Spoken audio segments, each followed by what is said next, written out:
What's up mga kaanasaga, ito ang Hell's Paradise Season 2, Episode 1. Sa simula ng episode, ipinakita sa atin ang ilang royal officials, at sa harap nila ay may dalawang executioner mula sa Yamada Asiman clan. Dito natin muling nakita si Yamada Asiman Jika.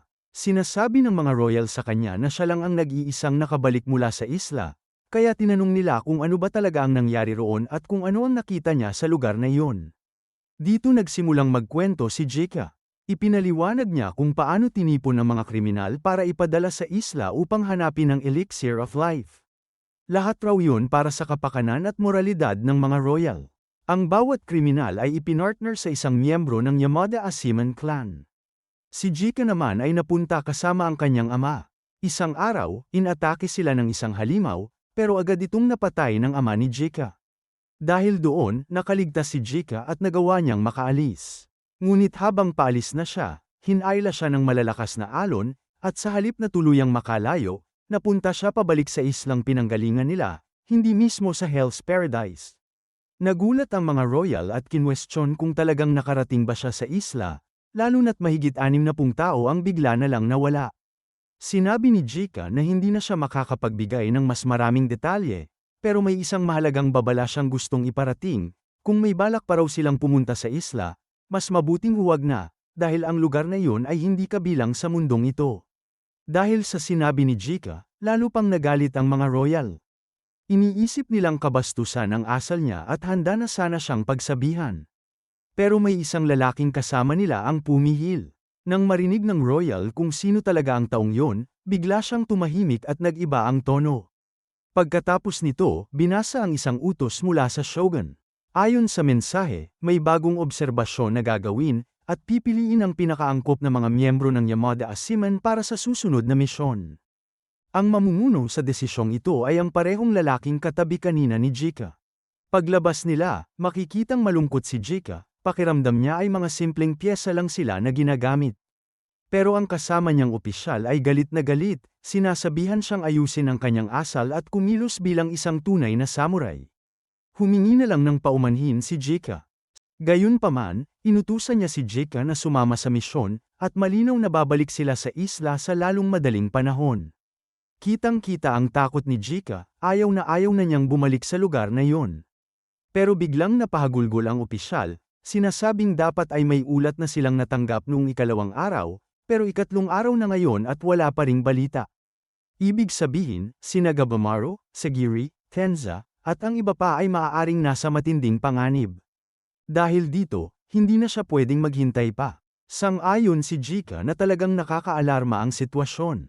Ngunit biglang may dumating na isang tauhan na nagtatanong kung ano ang gagawin sa isang bagay, at sa mismong sandaling yon, isang halimaw ang biglang lumitaw sa harap nila. Oo, isa nga yung halimaw mula sa Hell's Paradise, at mukhang si Jika mismo ang nakapagdala nito pabalik. Balak sana niyang ipakita bilang ebidensya sa mga shogun, pero hindi niya nagawang maipaliwanag agad. Lumapit ang Shujin sa halimaw at hinawakan ito, sa kanya sinabi na matagal na itong patay dahil wala na siyang maramdamang kahit anong senyales ng buhay. Pagkatapos nito, nakipagkita sila sa 4 na shinobi, at kasama ang mga ito ay tatanggong na sila sa isla. Dito nagkat ang eksena at bigla naman tayong dinala sa panig ng mga Tensen, kung saan muling ipinaliwanag ang tungkol sa tao, na ang tao mismo ay isang uri ng buhay. Para magamit ito, kailangan mong kumain o magsakripisyo ng buhay, katawan at kaluluwa. Biglang dumating ang isang pink-haired na babaeng Tensen, sinasabing bakit paulit-ulit na naman nilang pinag-uusapan ang mga ganoong bagay kahit ipinagbawal na iyon. Agad namang humingi ng paumanhin ang maliit na halimaw, pero sinabi ng babae na nagbibiro lang siya at hindi kailangang yumuko sa harap niya. Paglabas nila, sobrang kakaiba ng eksena, parang pool party na may halong club vibes. Dito ipinakilala ang mga Tensen, ang purple-haired ay si Ran, ang pink-haired ay si Fa. Ginawa raw nila ang lugar na ito bilang training ground ng tao, kung saan pwede nilang pagsabayin ang pag-eensayo, pag-aaral ng paghinga, at pagpapalakas ng katawan, habang tinutulungan din ng musika ang daloy ng tao. Makikita rin ang iba pang Tensen na gumagawa ng sobrang weird at disturbing na training. Ang lugar na ito ay ginawa mismo ng isang Tensen. Si Fa naman ay makikitang pinapainom ng inumin ang isang yellow-haired Tensen na si Ju Fa. nag-cut ulit ang eksena at napunta tayo kay Sagiri, na nasa loob ng Tensen Castle. Sinabi niya na hindi ligtas na manatili roon, kaya kailangan na nilang umalis. Ang mga kasama niya ay naghanda na rin at nagpalit ng damit. Ang malinaw na target nila ngayon ay hanapin sina Gabamaro at Mei. Posibleng makasalubong nila siya sa may gate. Ngunit sinabi ni Yuzuriha na kailangan ba talaga nilang hanapin si Gabamaro, dahil mas mahalaga raw na mag-focus sila sa sarili nilang misyon at sa elixir, lalo na't punong-puno ng mga halimaw at napakadelikadong Tensen ang isla. Mas mabuti raw na tapusin na lang ang misyon at umalis agad sa isla.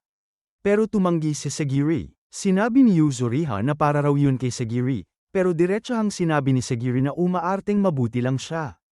Para bang alam na raw ni Yuzuriha na baka wala talagang elixir of life, at gusto lang niyang maraming makasama para kapag nakalabas siya ng isla, hindi siya masisi o pag-initan ng shogun. Ibig sabihin, para kay Sagiri, sarili lang ang iniisip ni Yuzuriha. Hinawakan ni Sagiri ang kamay niya at sinabi na gusto rin niyang makalabas silang lahat ng magkakasama. Kung aalis sila sa isla, sabay-sabay silang aalis, kasama si Gabamaro at pati si Yuzuriha. Pero bigla niyang tinanong si Sagiri, kung sakaling makaharap nga nila si Gabamaro, ano raw ang gagawin niya pagdating sa asawa ni Gabamaro? Ipinakita naman sa atin si Gabamaro, kasama sina Mei at ang iba pa. Samantala, makikita si Gabamaro na lutang ang isip, sinabi niyang hindi pa rin bumabalik ang kanyang mga alaala, at base sa lahat ng naririnig at nauunawaan niya, parang wala nang saysay ang misyon niya. Napansin ito ng isang Yamada Asiman executioner at tinanong si Gabamaro kung ayos lang ba siya. Pero bago pa man matapos ang salita niya, agad niyang inatake si Gabamaro. Naging alerto sina Tamiya at Fuchi, pati si Toma ay handang-handa na.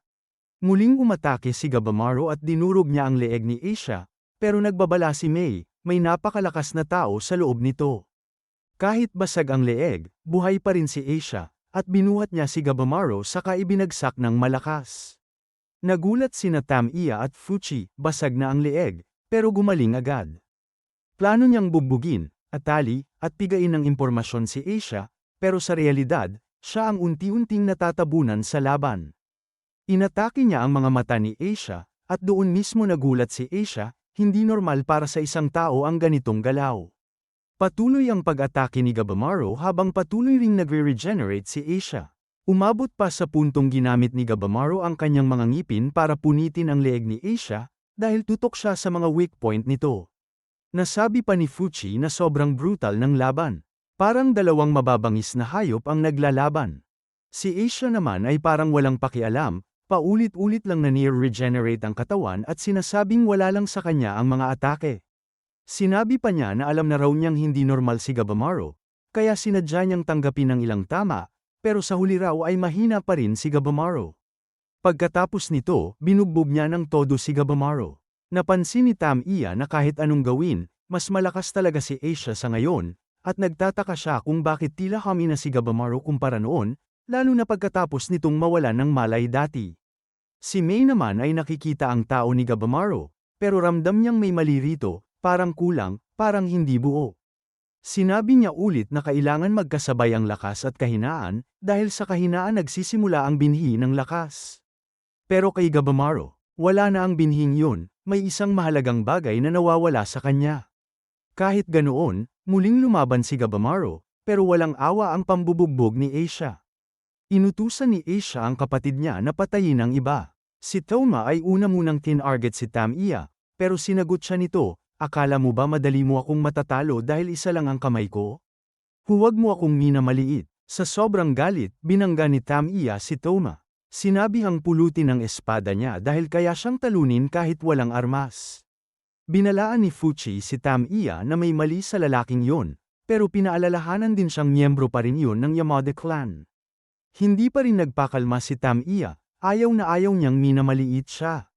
Naramdaman ni Toma na sobrang bihasa at malakas si Tamiya, kaya ginamit niya ang lahat ng reflexes niya, pero kahit ganoon, natatabunan pa rin siya. Minamaliit ni Tamiya ang kanyang mga teknik at sinabing malamang ang kapatid lang ni Toma ang gumagawa ng totoong laban noon. Napansin ni Tamiya na binago ni Toma ang grip at fighting style niya, at sa sobrang ikling oras ay may natutunan na isang kahangahangang bagay. Sinabi ni Thoma na napagdesisyonan na ng kapatid niya ang lahat, at inutusan ng isang doshi na patayin sina Fuchi at dalhin si Mei pabalik. Naghanda si Fuchi at sinabihan si Mei na manatili sa likod.